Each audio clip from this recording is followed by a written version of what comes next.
very essential customization that has to do with blurring the shell. And for that, we're going to use an extension that is called Blur My Shell. And just before we go there, let me show you what we're about to do. Okay, for this, we want to blur this part of the application's overview.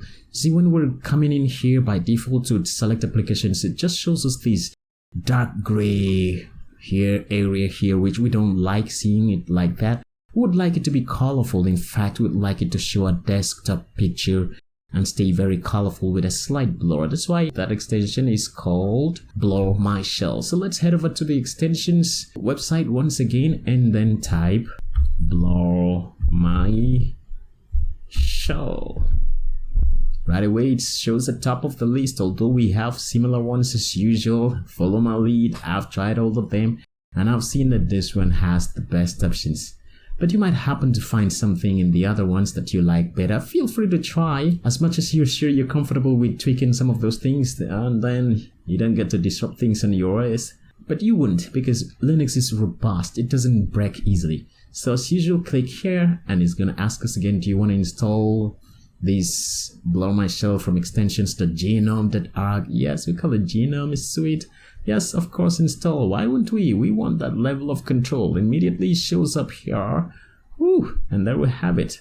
Right, now we have a new apps overview. It's still the same apps overview technically. It's just that it's become more colorful because we've enabled that Blur My Shell, which has brought our desktop background over here to the apps overview. And as you can see, it's more colorful. And it's just blurred it just a little bit so that we can still see our app icons really clearly without being distracted by the desktop background picture. And this flows through to any desktop background that you choose here, which you already know as you do in Windows and all Mac operating system. Right click on your desktop. You can go to change background. You can change the background to any of these that you like, any of these pictures, default pictures here that you like.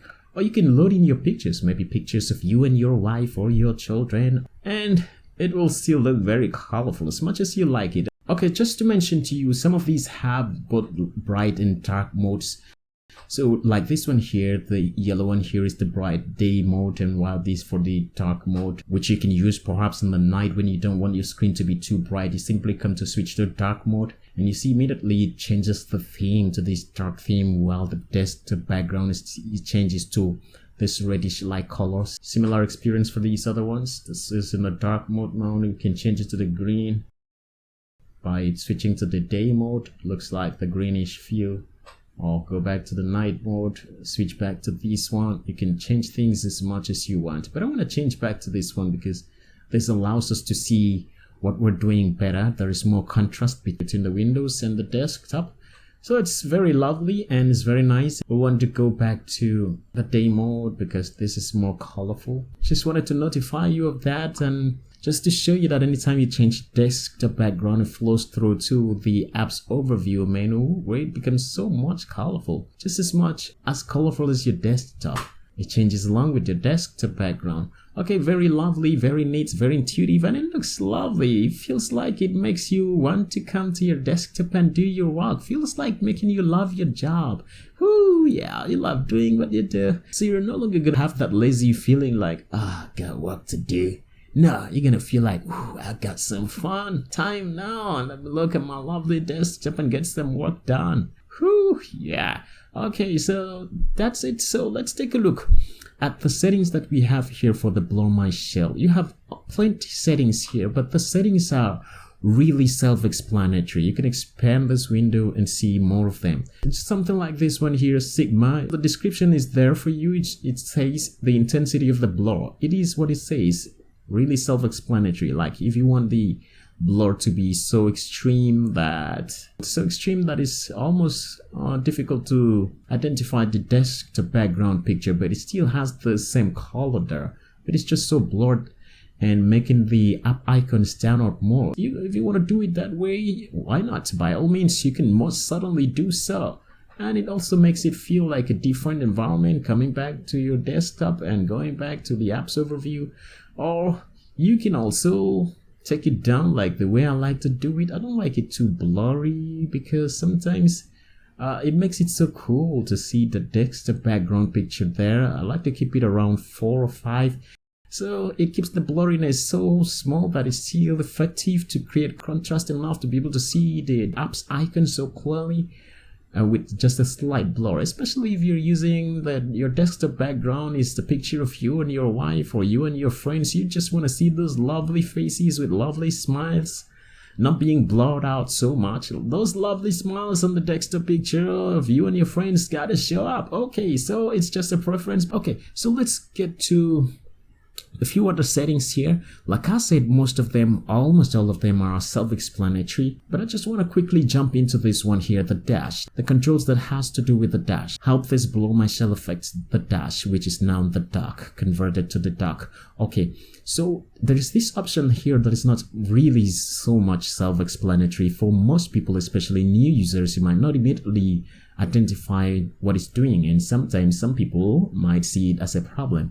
By default, when you install Blow My Shell, this option might be on, and when it's on, you see the dash to dock tend to have less transparency, looking a bit darker. And at a quick glance, first glance, you might not think that it's coming from here. So if you like that, you can leave it on, but if you don't like that, you can turn it off, which means you want the dash to dock setting, the settings that you have made here in the dash to dock to control the dock. It also means you don't want the Blow My Shell to influence the dock settings. But if you want to, you can simply turn it on, and if you turn it on, you have this other option here to even turn in more control to control the dash to dock from Blow My Shell settings. But if you don't want to, you want to avoid seeing your dock looking dark, you want it to be really transparent and cute and nice, classic, you can just turn this off and leave it that way. This particular one is not really self-explanatory, so I just wanted to point that out to you, so don't freak out when you see your dock turning dark immediately after installing Blow My Shell. Okay, so let's move on to the next customization option. Alright, so let's move on to the next customization option, which is desktop icons. Yes, I got you, Windows users and even the Mac users. I know that this particular thing might be bothering you so much, and for example, you're probably not the type that likes desktop icons littering your desktop. You just don't want things getting in your way. So Linux keeps it off and keeps it available for you to turn on at any time, like we're doing here. Just turn on the switch to install it as an extension at any time that you want to. So it's called desktop icons. Usually it has varieties, and I've come through so many of them, and I've seen that this one is the best. So I'm saving you time by showing you this, but you have the option to go back and check the other out, but this one has more options than the others after checking it out. So just click on that on button, as usual, install it, and it shows up here in our extensions app, and desktop icons are live right away with just a click. So for those of you who wanted to throw away your Linux distribution or your Linux installation simply because of desktop icons, don't do that. Crazy, you know? Okay, so let's see. Controlling it is really simple, and it has some settings, although it doesn't show up here. So you can right click the desktop, create new folder like what you already used to, what you're already familiar with in Windows and Mac. You can simply type. You can just type a name for it. And if you make a mistake, you can easily right click and click rename like I did. So pretty simple controls that you're already familiar with in Windows and Mac. They are also here, and even better. So you can right click here, you can choose to scatter your icons, or you can choose to arrange them, scatter them, arrange by date, time, descending or ascending order, by dates modified, or by type, or by size. You're in total control, and that's what Linux is about here. So you can change background, which you've already seen. You can open in terminal. Maybe you want to run a command from the desktop. Okay, you can also choose to show desktop in files. Pretty simple controls there. They're already there. Okay, so and if you want more controls, you go to desktop icons, and in the desktop icons you have more control about how to control your desktop icons. You can choose to make your desktop icons very tiny. Perhaps you're the type that doesn't like them being too big. You can choose to drag things around, position this one here or wherever you want to position them. You can choose to make them maybe the standard size in between small and big, or make it large. You can make it standard in between large and in between small and large, or you can just make it small. Like me, I like it to be small, not too big, because I like that idea of things not being in the way. Okay, so feel free to tweak all these other settings, which are really self-explanatory, and if you encounter problems with any of them, feel free to drop comments in the comment section and let me know what the problem is. I'll be ready to help you at any time. So that's it for desktop icons. Okay, so we're moving on now to the next customization option, and we're gonna do that with a small interesting extension that is called Show Desktop Applet. And if you're new to computers and computing, I recommend you get this ebook showing on your screen now. It is called Learn 21st Century Skills in Computers and Computing.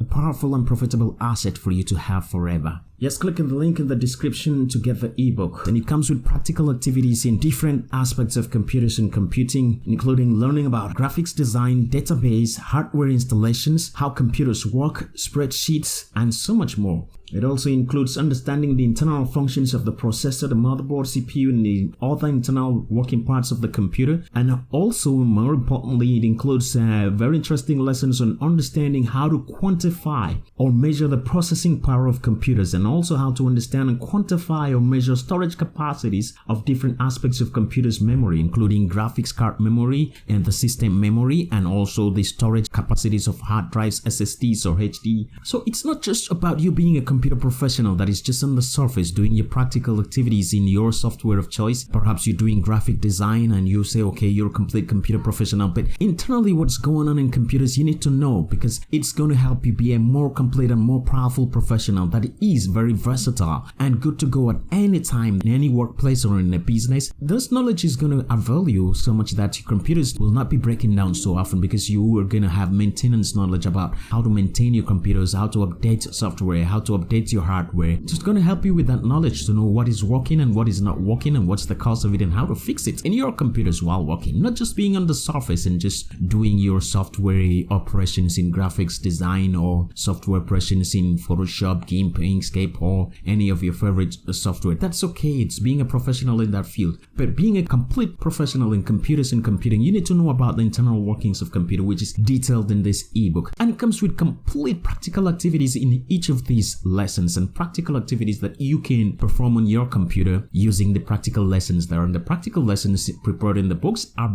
very creative. So we've taken time to create these practical activities that once you run through, you will discover how creative they've been crafted to make you understand important practical knowledge about internal workings of computers and digital devices in this 21st century, and how to implement and apply this knowledge in your career, in your future career and your business. So click on the link in the description and purchase this ebook and put it in your tools box. It's a very powerful and profitable asset to have in your tools box.